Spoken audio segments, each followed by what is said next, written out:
Hello everyone. पिछली video में हमने 50 क्वेश्चंस अटैम्प्ट किए थे। सो इस वीडियो में हम नेक्स्ट 50 क्वेश्चंस अटैम्प्ट करेंगे विद इन नेक्स्ट 50 और 40 मिनट्स में भी।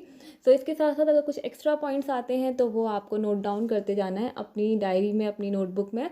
और अगर आपको स्क्रीन पे आंसर्स दिख रहे हैं तो इसका मतलब ये नहीं कि आपको दिमाग नहीं चलाना है, आपको भी अपनी तरफ से अटैम्प्ट करना है। ओके, सो फर्स्ट क्वेश्चन की तरफ बढ़ते हैं। फर्स्ट क्वेश्चन है, when was national health mission launched. So इसका आंसर जो आपको दिख रहा है 2005, इट इज़ रॉन्ग आंसर। क्यों? क्योंकि मैं आपको बताना चाहूँगी। सबसे पहले हम बात कर लेते हैं national rural health mission. National R से यहाँ पे रूरल है, रूरल हेल्थ मिशन ये लॉन्च हुआ था 2005 में।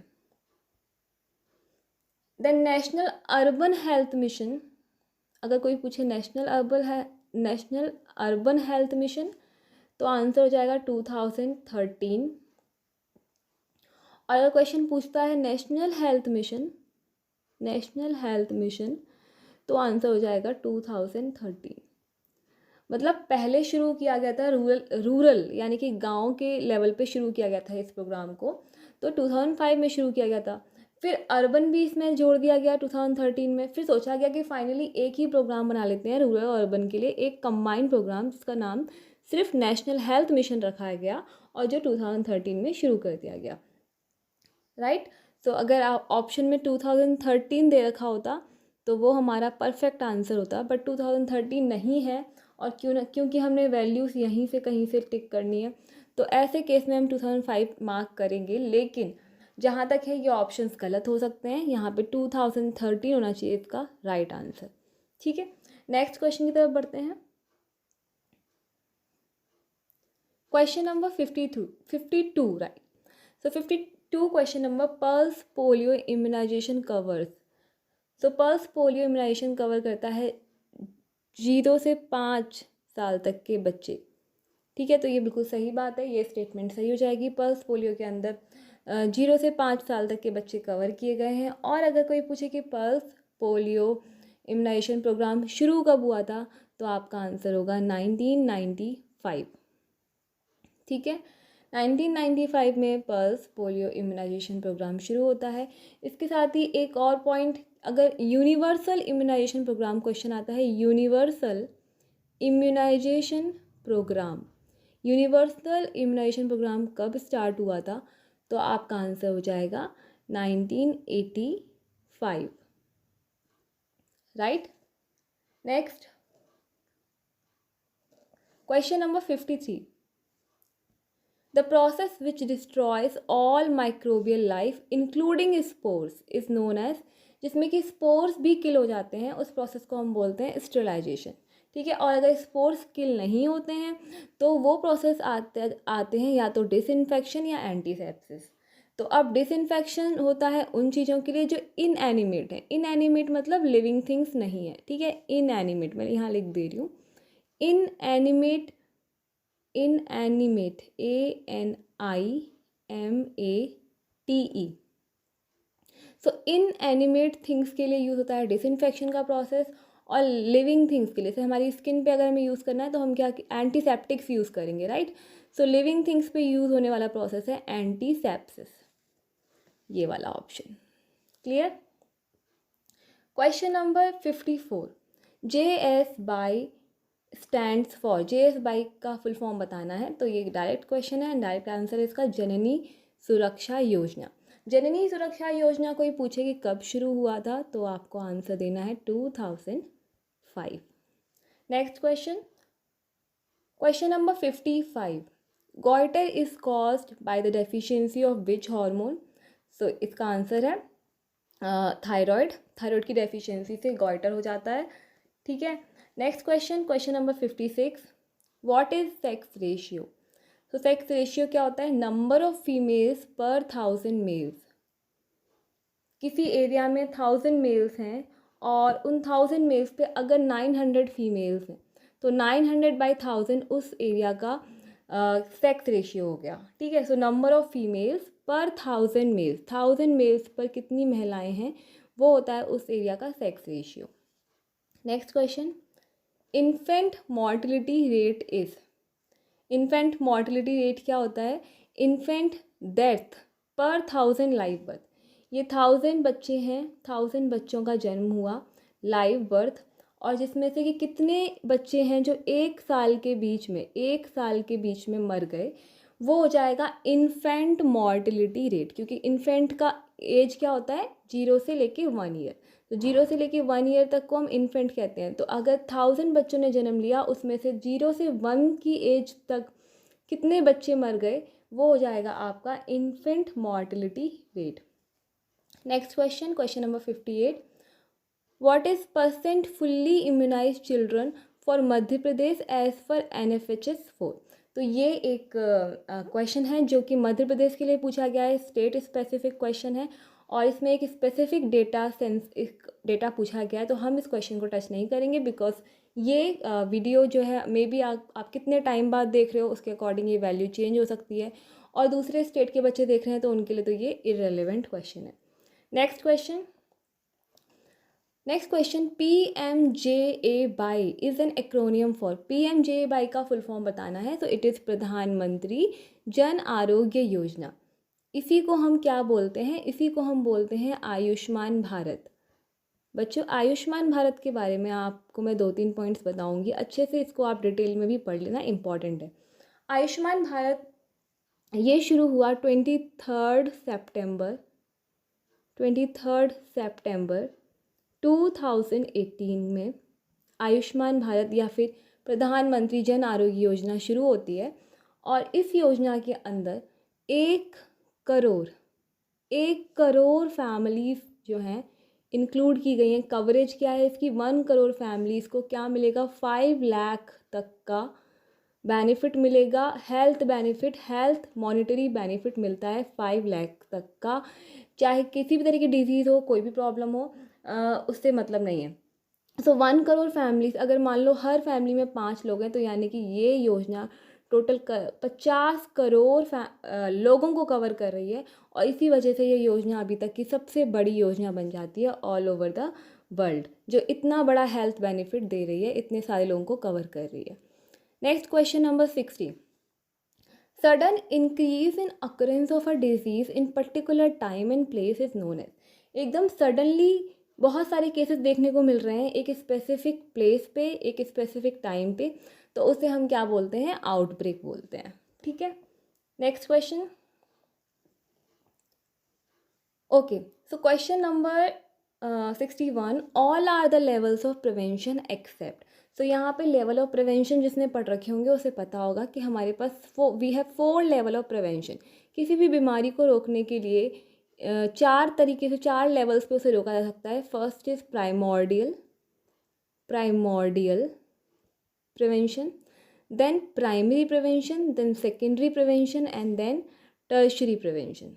ठीक है, प्राइमोर्डियल प्रिवेंशन, जबकि हम रिस्क फैक्टर को भी नहीं आने देंगे। प्राइमरी प्रिवेंशन, हम डिजीज़ को नहीं आने देंगे। सेकेंडरी प्रिवेंशन, हम डिजीज़ से होने वाले कॉम्प्लिकेशन को नहीं आने देंगे। और टर्शरी प्रिवेंशन, हम कॉम्प्लिकेशन भी आ गए तो क्या हो गया, हम रिहैबिलिटेट करेंगे, मतलब डिसेबिलिटीज़ को कम करेंगे। ठीक है, क्वालिटी ऑफ लाइफ को इम्प्रूव करेंगे। So all are the levels of prevention except healthy promotion, early diagnosis, rehabilitation. ये सब तो है। हेल्दी प्रमोशन आ जाएगा हमारा, हेल्थ प्रमोशन हमारा आ जाएगा प्राइमोर्डियल में। अर्ली डायग्नोसिस मतलब कि डिजीज़ तो आ चुकी है ना, तो हम सिर्फ डायग्नोसिस बना रहे हैं, इसका मतलब ये है सेकेंडरी प्रिवेंशन में। और रिहैबिलिटेशन हमारा है टर्शरी प्रिवेंशन में। ठीक है, सो यहाँ पे अगर मैं लिखूँ तो ये हो जाएगा हेल्थ प्रमोशन जो प्राइमोर्डियल के अंदर आना चाहिए, अर्ली डायग्नोसिस जो कि सेकेंडरी प्रिवेंशन में आएगा, और रिहैबिलिटेशन जो कि टर्शरी प्रिवेंशन में आएगा। सो इसका आंसर है कि ये सारे ही लेवल ऑफ प्रिवेंशन है, तो इसका आंसर ऑफ कोर्स क्या बन जाएगा, नन ऑफ दीज इसका आंसर बन जाएगा। Next question, question number 62, what is the population of Madhya Pradesh as per census 2011। तो ये क्वेश्चन हम टच नहीं करेंगे क्योंकि सेंसस 2021 के अकॉर्डिंग डेटा पूछा जाएगा आने वाले एग्जाम्स में। And question number 63, what is the insurance cover under the Ayushman Bharat. इसके बारे में तो हम पढ़ ही चुके हैं, अभी अभी बताया मैंने कि आयुष्मान भारत स्कीम 5 लाख रुपए तक का इंश्योरेंस देती है हर एक फैमिली को। Question number 64, number of children who would be born per woman if she passed through the childbearing years according to a current schedule of age specific fertility rate is known as total fertility rate। तो बच्चों total fertility rate क्या होता है कि अगर कोई women अपने reproductive age में अगर अपनी स्पेसिफिक फर्टिलिटी रेट को एज स्पेसिफिक फर्टिलिटी रेट को मेंटेन करते हुए चले तो वो वुमन कितने नंबर ऑफ चिल्ड्रंस पैदा कर सकती है, वो हो जाता है टोटल फर्टिलिटी रेट। ओके, दोबारा समझेंगे।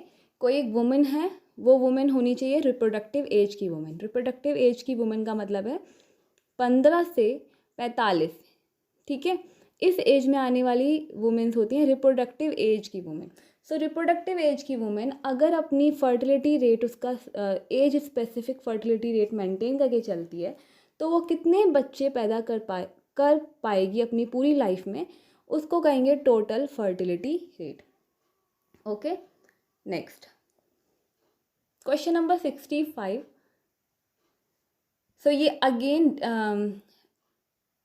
As per sample registration system 2015-17, ये अगेन क्वेश्चन नंबर 65, ये अगेन एक ऐसा क्वेश्चन है जिसको कि हम रीसेंट जो डेटा है उसके अकॉर्डिंग पढ़ना ज़्यादा अच्छा रहेगा, क्योंकि मैं नहीं चाहती कि ये वीडियो कोई आज से 2 साल बाद देखे और फिर उसको कुछ नया पढ़ना पड़े, या कोई वीडियो ये अभी भी देख रहे हैं तो वो एमपी का ही क्यों देखें अगर वो यूपी सीएचओ के लिए या फिर राजस्थान सीएचओ के लिए प्रिपेयर कर रहे हैं। तो ये आपको अपने स्टेट के स्पेसिफिक लर्न करना है, और हो सकता है ये वैल्यू अब तक चेंज भी हो गई हो, तो we will not touch these kind of questions. Okay, next question है क्वेश्चन नंबर 66।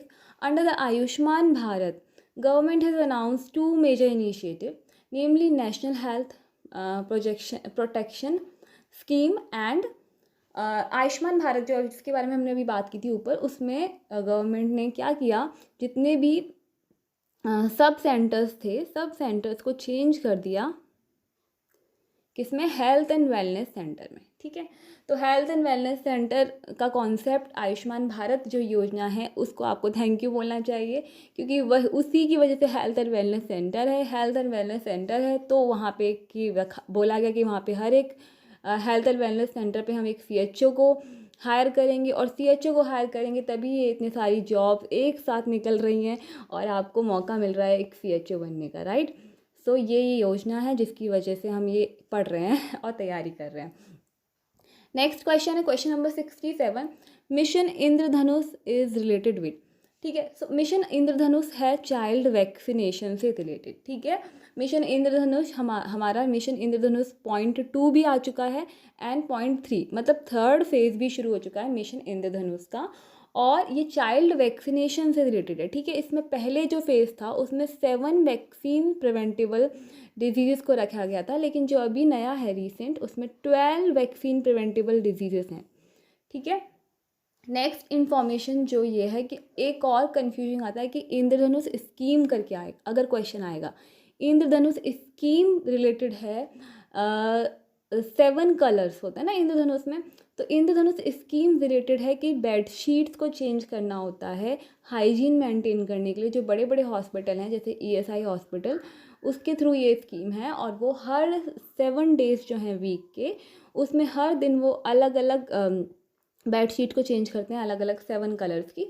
तो वो इंद्रधनुष स्कीम बेडशीट को लेके है, और ये मिशन इंद्रधनुष जो है वो चाइल्ड वैक्सीनेशन के लिए है, ठीक है। Next question, question number 68। National AIDS control program was launched in, कब लॉन्च किया गया था नेशनल एड्स कंट्रोल प्रोग्राम, बताना है आपको 1992 में, राइट है, सही है आंसर, ठीक है। Next question, question number 69। True about mission Parivar Vikas, mission Parivar विकास के बारे में क्या कौन सी बात है जो सही है। So launched on world population day, ये भी सही है। ये एक न्यू फैमिली प्लानिंग इनिशिएटिव है, ये भी सही है। ये फोकस कर रहा है 146 high fertility districts in 7 states with high total fertility rate, ये भी सही है। तो ये सारी स्टेटमेंट्स यहाँ पर सही हो जाएंगी। सो अगर कोई आपसे पूछेगा कि family planning program, wait I will write, family planning program, national family planning program कब लॉन्च हुआ था, तो आपका आंसर होगा 1952, राइट। सो 1952 में फैमिली प्लानिंग प्रोग्राम शुरू होता है। 2000 में 2000 में नेशनल पॉपुलेशन पॉलिसी आती है, नेशनल पॉपुलेशन पॉलिसी आती है।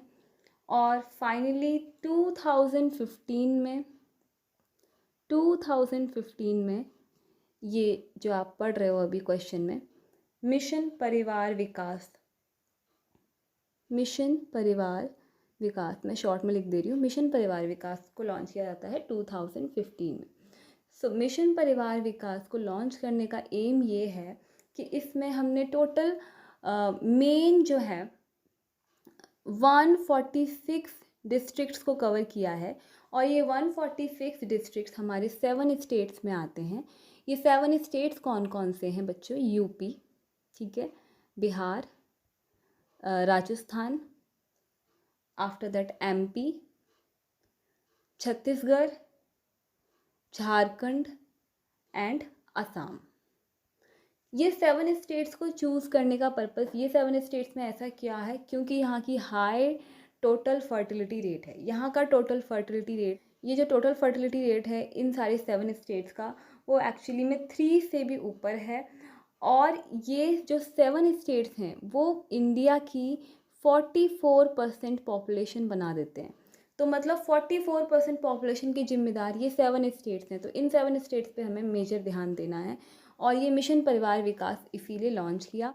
तो मिशन परिवार विकास में what are the points to remember, कि इसका जो पहले स्लोगन था हम दो हमारे दो, आपने सुना ही होगा। तो इसका स्लोगन अब जो नया है मिशन परिवार विकास का, वो ये है कि जोड़ी जिम्मेदार जो करे प्लान परिवार, जोड़ी जिम्मेदार जो करे प्लान परिवार, ठीक है। नेशनल और मिशन परिवार विकास के अंदर अगर 2 बच्चे हैं तो उनके बीच में एटलीस्ट 3 साल का गैप होना चाहिए।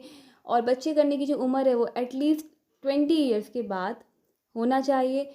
और इसमें जो कॉन्ट्रासेप्टिव्स हैं उनके उसको लेके बहुत सारी चीज़ें हैं कि कॉन्ट्रासेप्टिव डिस्ट्रीब्यूशन और बाकी सारी बहुत सारी चीज़ें हैं। मतलब मेन ये है कि आपको फैमिली को कैसे मोटिवेट करना है कॉन्ट्रासेप्टिव यूजेस के लिए एंड फैमिली प्लानिंग के लिए, ठीक है। मिशन परिवार विकास हो गया। नेक्स्ट हम देखते हैं क्वेश्चन नंबर 70। तो question number 70, ASHA stands for, ASHA का डेफिनेशन पूछा गया है। तो it is accredited social health activist. और आशा जो होती है वो हमारी 1000, ठीक है, 1000 पॉपुलेशन के लिए होती है आशा वर्कर। और अगर क्वेश्चन आता है कि ऊषा जो होती है वो अर्बन आशा होती है ना। आशा को का अगर अर्बन वर्जन निकाला जाए, शहर वाली आशा निकाली जाए, तो वो होती है ऊषा। और ऊषा हमारी होती है 1 से 2.5, यानी 1 से 2500 लोगों के लिए ऊषा होती है।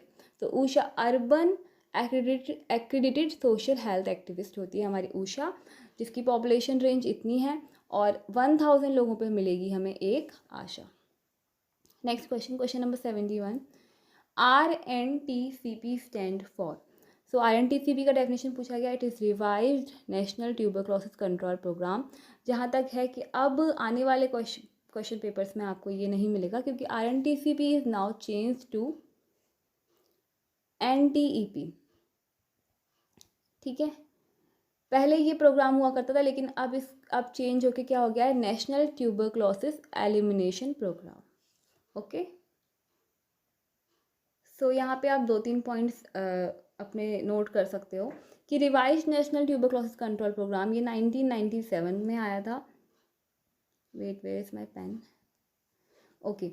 एंड अभी जो रिसेंट अपडेट हुआ 2020 में, इसको हमने बना दिया है NTEP, national tuberculosis elimination program की। अब हमें कंट्रोल नहीं करना है, अब हमें सीधे एलिमिनेट करना है, ख़त्म करना है टीबी को। ठीक है, इसके अलावा अगर आपसे पूछे कि वर्ल्ड टीबी डे कब होता है, सो वर्ल्ड टीबी डे 24 मार्च को होता है, 24 मार्च को होता है। और क्या क्वेश्चन पूछा जा सकता है कि WHO का स्ट्रेटजी क्या है, WHO का स्ट्रेटजी क्या है टीबी को एलिमिनेट करने के लिए। सो WHO का स्ट्रेटजी है 95, 90 और 0, यानी कि एटलीस्ट 95% डेथ को कम करना है, टीबी से होने वाली डेथ को एटलीस्ट 95% कम करना है। टीबी के इंसिडेंस को, टीबी बीमारी जो आ रही है इंसिडेंस को 90% कम करना है, और टीबी की वजह से जो कैटास्ट्रॉफिक कॉस्ट लग रही है उसे 0% कम करना है, 0% तक लाना है। ठीक है, ये कुछ पॉइंट्स हो गए। Next question number 73, to address the huge burden of mental disorders government of India has launched which program. तो मेंटल डिसऑर्डर्स को एड्रेस करने के लिए गवर्नमेंट ऑफ इंडिया लाई थी national mental health program. Okay, next question, question number 74, which program was launched in 1976। तो 1976 में national program for control of blindness आया था। Next question number 75, question number 75 is national vector borne disease control program was launched to control basically malaria. ठीक है, समझिए कैसे। सो इसकी starting कैसे हुई थी, नेशनल मलेरिया कंट्रोल प्रोग्राम, सबसे पहले नेशनल मलेरिया कंट्रोल प्रोग्राम आया था, जो कि आया था 1953 में। 1953 में नेशनल मलेरिया कंट्रोल प्रोग्राम आया था, और अब जाके जब इसको रीनेम किया गया 2003 में इसको रीनेम कर दिया गया, किसमें, इसको क्या बोला गया, national vector borne disease control program बना दिया गया, कि क्यों ना हम केवल मलेरिया को ही नहीं बल्कि जितनी भी वेक्टर बॉर्न डिजीज़ेस हैं उनको कंट्रोल करें। तो वेक्टर बॉर्न डिजीज़ इस प्रोग्राम के अंदर 6 वेक्टर बॉर्न डिजीज़ को रखा गया है, और वो 6 वेक्टर बॉर्न डिजीज़ेस कौन कौन सी हैं। सो वो 6 वेक्टर बॉर्न डिजीज़ेस हैं। First one is of course malaria, क्योंकि मलेरिया से ही शुरुआत हुई है, मलेरिया ही तो इस प्रोग्राम की जननी है। सो मलेरिया हो जाएगा फर्स्ट डिजीज़। सेकंड आपका डेंगू, थर्ड आपका काला अजार, ठीक है, kala azar. Fourth Japanese encephalitis, fifth lymphatic filariasis, and sixth chikungunya. ठीक है, सो ये 6 बीमारियां हैं। मलेरिया से शुरुआत हुई, लेकिन फिर बाद में 6 बीमारियों को जोड़ा गया जो वेक्टर बॉर्न डिजीज़ हैं, कोई ना कोई वेक्टर इन्वॉल्व है इन डिजीज़ को कराने में। तो आउट ऑफ दीज 6 ऐसी कौन सी है इन 6 में से जिसका कि वेक्टर मॉस्कीटो नहीं है, मच्छर की वजह से ये 5, इनमें से 5 हो रही हैं, लेकिन कोई एक बीमारी है जो मच्छर की वजह से नहीं हो रही है, वो है आपकी काला अजार। तो काला अजार को फैलाने वाला है जो वेक्टर है उसका नाम है सैंड फ्लाई। ठीक, सैंड फ्लाई जो है वो मॉस्कीटो से, मच्छर से भी छोटी होती है, आपको नाम से लग रहा होगा बड़ी होती होगी, लेकिन सैंड फ्लाई मच्छर से भी छोटी होती है। तो क्वेश्चन 3-4 क्वेश्चन यहाँ पे बन चुके हैं कि vector borne disease control program पहले नाम क्या था, नेशनल मलेरिया कंट्रोल प्रोग्राम था। कब शुरू हुआ था, 1953 में शुरू हुआ था। फिर फाइनली 2003 में ये बन गया national vector borne disease control program. ये कितनी डिजीज़ को कवर करता है ये पूछा जाएगा, तो आपका आंसर होगा 6 डिजीज़ को। कौन कौन सी, तो आपका आंसर होगा ये 6 डिजीज़। इसमें से कौन सी है जो कि मॉस्कीटो के थ्रू नहीं होती है ट्रांसफ़र, तो आपका आंसर होगा काला अजार। राइट, सो यहाँ पे जो क्वेश्चन है उसमें 6 वेक्टर बॉर्न डिजीज़ में से मलेरिया ही तो प्रेजेंट है, तो हमारा आंसर यहाँ पे मलेरिया हो जाएगा। ठीक है, नेक्स्ट क्वेश्चन नंबर 76 में पूछा गया कि WHO के अकॉर्डिंग एडोलसेंट्स हम किन्हें कहते हैं। तो 10 से 19 साल तक के जो वर्ग में जो बच्चे आएंगे, चाहे वो लड़के हो या लड़की हो, हम उन्हें एडोलसेंट कहते हैं। ठीक है, अगर WHO के अकॉर्डिंग पूछा जाए कि रिप्रोडक्टिव एज की वुमेन किसको कहते हैं, तो अभी हमने बात की थी 15 to 45 is women of reproductive age. Right. Next, which among the following is the question number 77, which among the following is the top cause of mortality among adolescent in the world? Adolescent जो हमने अभी देखा ना, 10 से 19 साल के जो बच्चे हैं या जो वर्ग है, आयु वर्ग, उसमें सबसे बड़ा कारण मॉर्टैलिटी का क्या पाया गया है? Road traffic accident. ठीक है, तो जोश में रहते हैं, होश खो बैठते हैं, एंड रोड ट्रैफिक एक्सीडेंट की वजह से सबसे ज़्यादा मौत हो रही है एडोलसेंट्स की। Next question, question number 78, RKSK की फुल फॉर्म पूछी गई है। सो ये राष्ट्रीय किशोर स्वास्थ्य कार्यक्रम। ओके, सो ये राष्ट्रीय किशोर स्वास्थ्य कार्यक्रम है और इसके अंदर जो एज ग्रुप है वो किशोर यानी कि एडोलसेंट्स यानी कि 10 से 19 साल तक के बच्चे लिए गए हैं। ठीक है, 2-3 बातें और जो कि आपको याद रखनी है कि RKSK जो प्रोग्राम है वो बनाया गया एडोलसेंट के लिए, राइट, ये तो हम बता ही चुके हैं। सो एडोलसेंट के लिए ये प्रोग्राम बनाया गया है एंड इसमें क्या हम adolescent friendly health clinic, adolescent friendly health clinic खोले गए हैं, जिसके अंदर कि एडोलसेंट्स के लिए, एडोलसेंट के जो टॉपिक रहते हैं ना, 10 से 19 साल तक के बच्चों के लिए जो टॉपिक स्पेसिफिक हैं, जैसे कि लड़कियां हैं तो लड़कियों के लिए मेंस्ट्रुअल हाइजीन हम उन्हें अवेयरनेस देंगे, मेंस्ट्रुअल हाइजीन के बारे में। और अगर लड़के हैं तो उनको सब्सटेंस अब्यूज़ से कैसे है ना बच के रहना है, या फिर कौन से सेक्सुअल प्रैक्टिसेस हैं जो सेफ़ सेक्सुअल प्रैक्टिसेस हैं, ये सब हम उन्हें एजुकेट करने के लिए एडोलसेंट फ्रेंडली हेल्थ क्लिनिक खोले गए हैं। इसके अलावा यहाँ पे आयरन सप्लीमेंटेशन पे भी जोर दिया गया है। आयरन सप्लीमेंटेशन की जो वीकली टैबलेट निकाली गई है ना, वीकली टैबलेट जो 10 से 19 साल के बच्चों के लिए जो ब्लू कलर की टैबलेट है, हफ्ते में एक बार लेनी है, और जिसके अंदर 60 mg एलिमेंटल आयरन रहेगा और 500 माइक्रोग्राम फॉलिक एसिड रहेगा। ठीक है, नेक्स्ट क्वेश्चन। ओके, यही क्वेश्चन आ गया, what is the dose of weekly iron and folic acid supplementation scheme? So ये विफ्स मतलब weekly iron folic acid supplementation scheme, ये स्कीम शुरू की है गवर्नमेंट ऑफ इंडिया ने, ये देखते हुए कि भाई इतना अनीमिया फैला हुआ है, तो अनीमिया को रोकने के लिए अनीमिया मुक्त भारत प्रोग्राम के अंडर ये स्कीम लॉन्च की गई है। तो इस स्कीम में पूछा गया कि इसके अंदर जो आयरन रखा गया है वो कितना दिया जाएगा, तो 100 mg एलिमेंटल आयरन रहेगा और फॉलिक एसिड कितना रहेगा, 500 माइक्रोग्राम फॉलिक एसिड रहेगा। Okay, next. So yes, of course, focus of adolescent health according to RMN-CHA plus is all except. तो एक्सेप्ट आते ही आपको समझ जाना है कि आपको ध्यान देना है इनमें से कोई 3 चीज़ें हैं जिस पे ये फोकस कर रहा है प्रोग्राम और एक चीज़ इस पे नहीं कर रहा है। सो एडोलसेंट की बात हो रही है तो स्ट्रेंथनिंग किए जाएंगे ARSH clinics. Then teenage pregnancy की पर बात की जाएगी कि टीनेज प्रेगनेंसी को कैसे प्रिवेंट करना है, मतलब इस इश्यू के बारे में हम उन्हें नॉलेज देंगे। देन मेंस्ट्रुअल हाइजीन पे नॉलेज देंगे।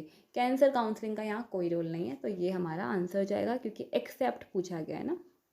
Question number 81, which of the following is a communicable disease? कौन सी है कम्युनिकेबल डिजीज़ इन चारों में से? परट्यूसिस है, क्योंकि डायबिटीज़ अगर कम्युनिकेबल डिजीज़ होती तो इंडिया में सबको हो गई होती, क्योंकि इंडिया जो है वो सेकंड आता है डायबिटीज़ के मामले में, सेकंड हाईएस्ट कंट्री है जिसमें सबसे ज़्यादा डायबिटीज लोग हैं। हाइपरटेंशन भी आपको पता ही होगा, आपके घर के आसपास सबको हाइपरटेंशन किसी ना किसी को मिल ही जाएगा, तो अगर वो भी कम्युनिकेबल होता तो आपको भी छूने से हो जाता।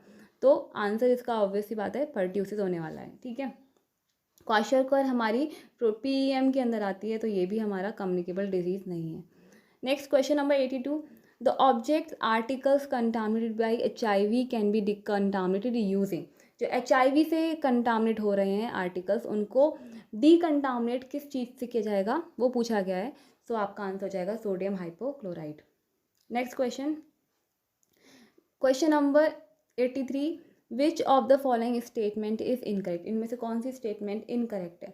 तो let's see, tuberculosis mycobacterium tuberculosis से होता है, बिल्कुल सही।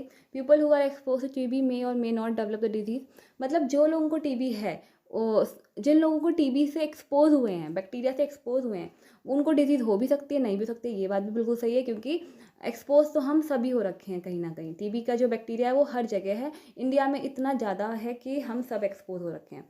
So persons with latent TB infections are not infectious and cannot spread infections to others.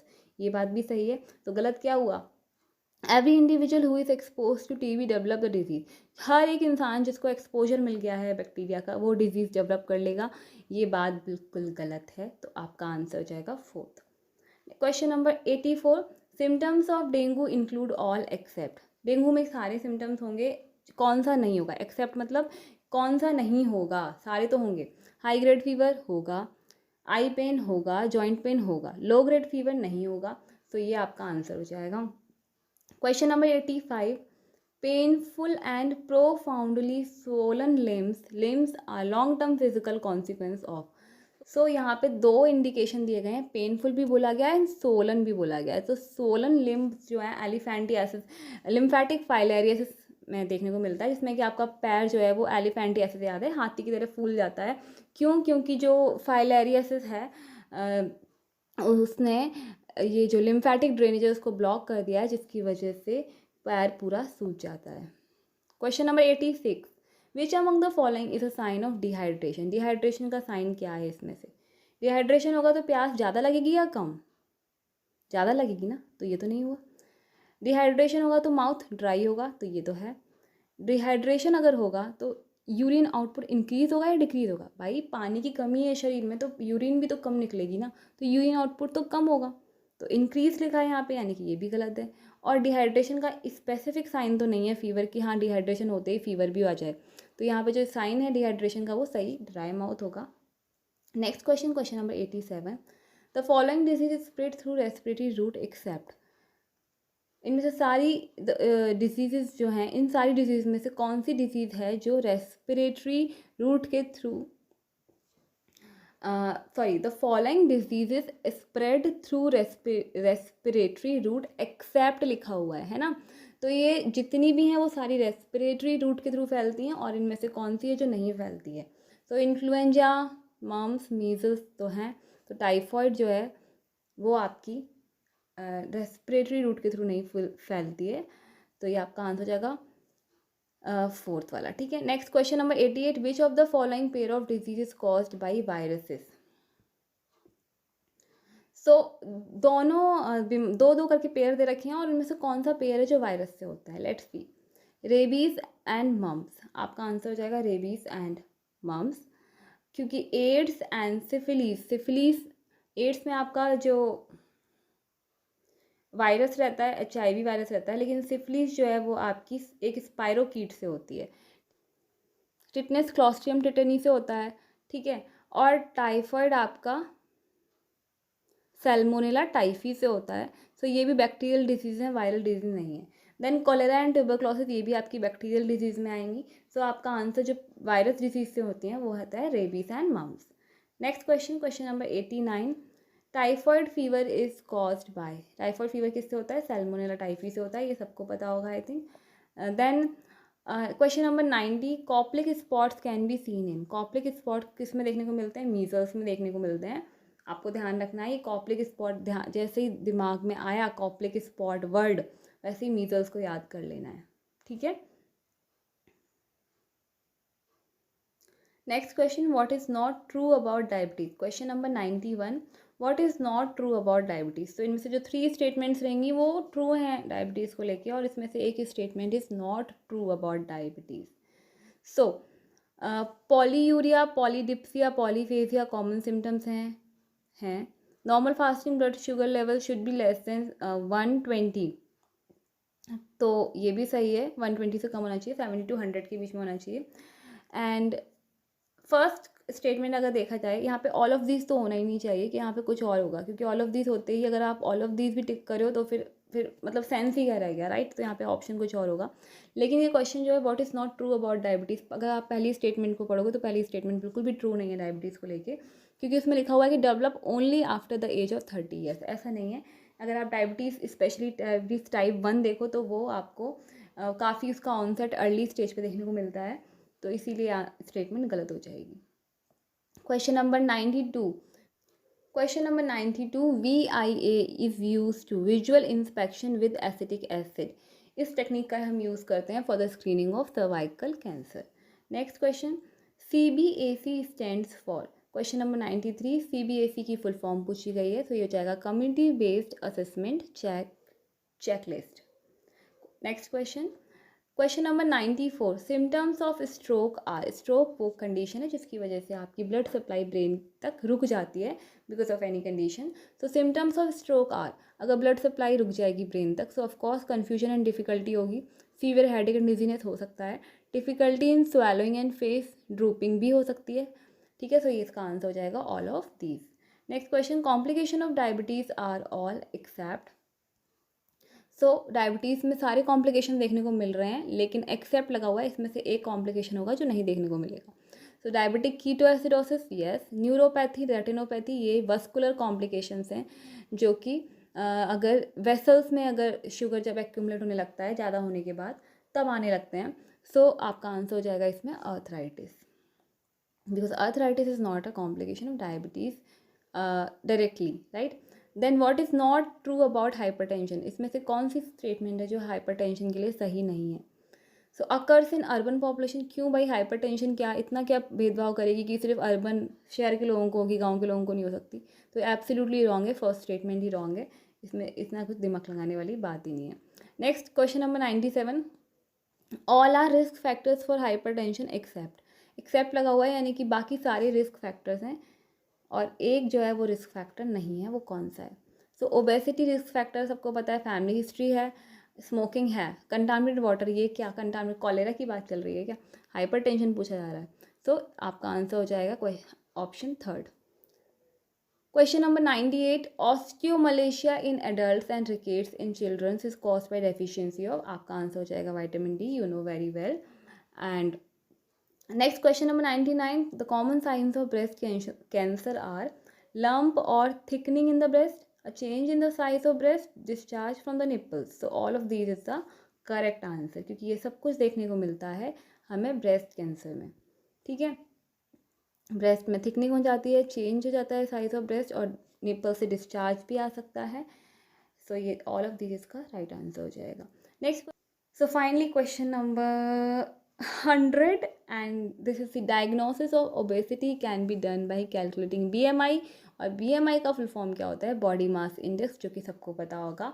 और बीएमआई निकालते कहते हैं अगर हम वेट को रखें ऊपर केजी में और उसे डिवाइड कर दें हाइट जो कि मीटर में रहेगी स्क्वायर करके, तो ये हो जाता है हमारा बीएमआई। और बीएमआई हमें बताएगा कि कोई पर्सन ओबीज है, मालनरिश्ड है, क्या है, राइट। सो ये हो गए आपके total 100 questions, and I hope आपको ये वीडियो पसंद आया होगा। इसी तरह की और वीडियोस के लिए आप हमारे चैनल को सब्सक्राइब कर सकते हैं, और इसी तरह की और सीरीज़ के लिए आप कंटिन्यूटी में हमारे चैनल के साथ बने रह सकते हैं। साथ ही साथ अगर आपको ये पेपर्स ऑफलाइन मोड में चाहिए तो आप हमारे टेलीग्राम ग्रुप को ज्वाइन कर सकते हैं, जिसका कि नाम यही है RN एस्पिरेंट्स।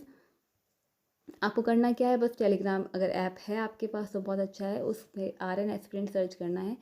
वहाँ पर इस ग्रुप को ज्वाइन करने के बाद, चैनल को ज्वाइन करने के बाद आपको सारी चीज़ें मिल जाएंगी, PDF, notes, important material, everything in a sequence form. ढूंढने की ज़रूरत नहीं है। पिंड मैसेजेस में जाइएगा, ऊपर जो पिंड मैसेजेस दे रखे होते हैं, पिंड मैसेजेस लिखा होता है, वहाँ जाइएगा, वहाँ टिक करते ही आपको आपके काम की चीज़ें मिलने लगेंगी। ठीक है, इसके अलावा हमारे टेलीग्राम पर कुछ ग्रुप्स भी हैं जहाँ पे आप हमसे डायरेक्टली कुछ भी क्वेरी, कुछ भी प्रॉब्लम है तो पूछ सकते हैं, कम्युनिकेट कर सकते हैं।